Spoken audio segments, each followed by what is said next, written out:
Ciluk Bah. Di sebuah apartemen sederhana, seorang wanita tengah duduk menikmati wine mahal yang dia beli sembari menatap sebuah foto yang di dalamnya ada 3 orang anak muda sedang berpose. Kak David, aku akan melakukan apapun untuk mendapatkanmu. Ini semua karena ulahmu, Reni. Seharusnya Kak David bersamaku bukan bersamamu dulu.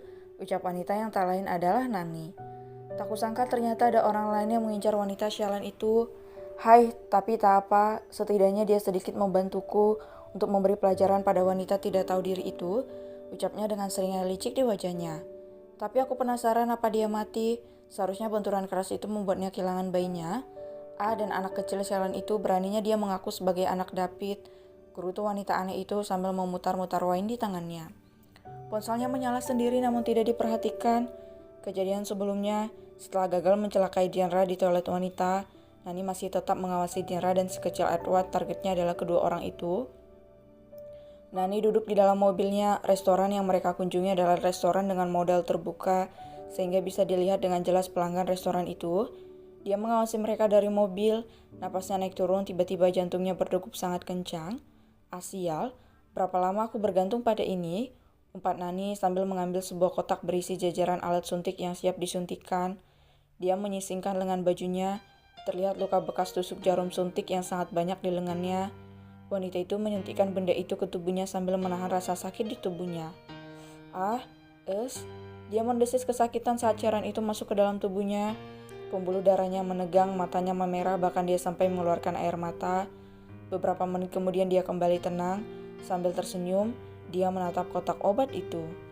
Kalian memang berguna, tak salah aku memakai kalian anak-anakku. Ucapnya sambil tertawa. Nani mengikuti mobil yang dinaiki David bersama Diandra. Sejak tadi dia terus mengawasi mereka. Nani sudah memperkirakan kalau Diandra dan yang lainnya akan dikawal oleh beberapa pengawal. Dia mengikuti mereka tanpa menunjuk gerak-gerik mencurigakan agar pengawal tidak curiga dengan dirinya. Kenapa mereka menempatkan orang sebanyak itu sebagai pengawal? Seharusnya yang dikawal itu aku, bukan wanita sialan yang sudah mempermalukan diriku. Gerutu Nani di dalam mobil sambil mengikuti mereka. Aku harus membunuh wanita dan anak itu, mereka harus mati. Jika aku tidak bisa memiliki David, maka wanita itu juga tidak bisa. Tidak bisa, teriaknya di dalam mobil. Nani menyeringai seperti seorang psikopat di dalam mobil. Orang-orang yang dekat dengan mobilnya menatap aneh pada wanita itu. Bisa-bisanya dia bertingkah seperti orang gila di tengah jalanan yang ramai. Dia benar-benar tidak waras, apa dia diputuskan kekasihnya atau dia mau mencelakai orang lain. Dunia sekarang benar-benar buruk, aku harus berhati-hati dengan orang seperti mereka ini.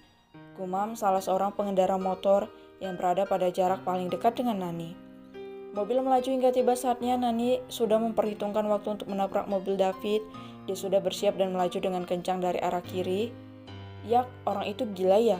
Ini lampu merah, pekik para warga. Mobilnya melaju dengan kencang hingga brang, terjadi kecelakaan mobil, namun mobil lain yang menabrak target Nani dan malah melarikan diri sebelum warga menangkapnya. Nani menghentikan mobilnya dengan cepat dan membanting setir, memutar haluan melarikan diri dari daerah itu. Wah, apa tadi itu? Apa alam juga ingin memusnahkan mereka? Ini menyenangkan. Nani tertawa terbahak-bahak di dalam mobilnya persis seperti orang gila. Wah, mampus kau wanita sialan. Kau mempermalukanku ke seantero negeri, maka kematianmu dikabarkan ke seluruh dunia. Mati kau, umpat wanita itu. Setelah kejadian yang tak disangka-sangka itu, Nani masih menargetkan Diandra. Dia menunggu berita kematian istri sang Tuan Nicholas yang terhormat. Namun saat ini tak ada berita apapun, yang diliput hanya berita kecelakaan, tak lebih dan tak kurang dari itu.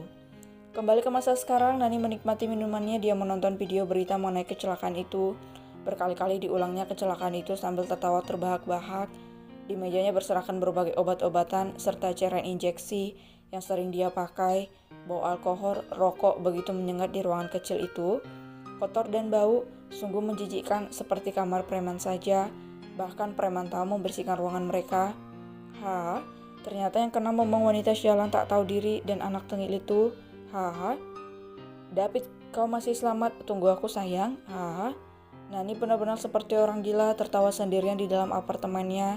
Tiba-tiba, lampu di rumah wanita itu hidup dan mati secara otomatis.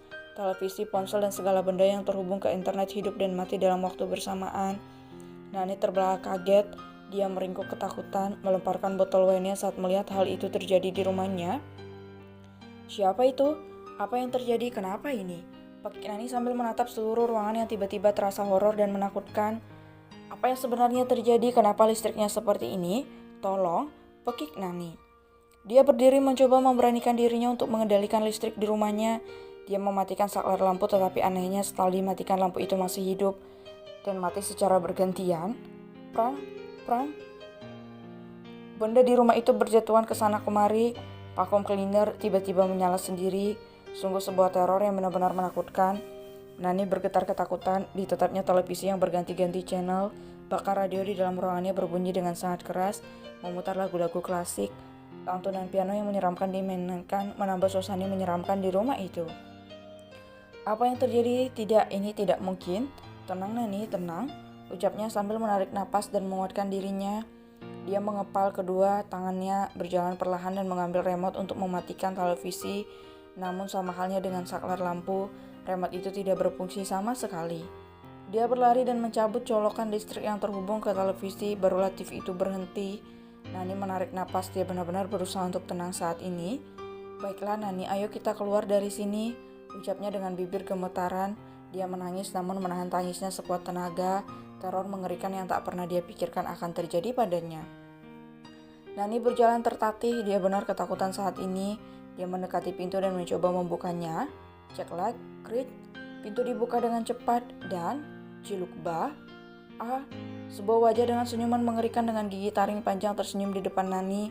Sambil menatap tajam ke arah wanita itu, Nani mencoba menutup pintu namun orang itu sudah masuk ke dalam rumah. Wanita itu berlari ketakutan ke dalam rumah hingga dia menabrak seseorang yang berdiri di belakangnya.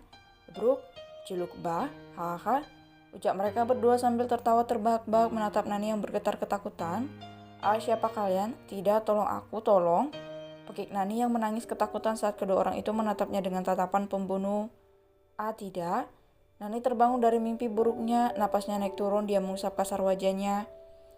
Sial, ternyata cuma mimpi. Umpat wanita itu yang ternyata ketiduran di atas sofa. Kenapa seperti nyata sekali, ucapnya sambil mengusap dadanya. Lampu di rumahnya mati membuat suasana sedikit seram. Pip, dia menyalakan lampu dan cilukbah.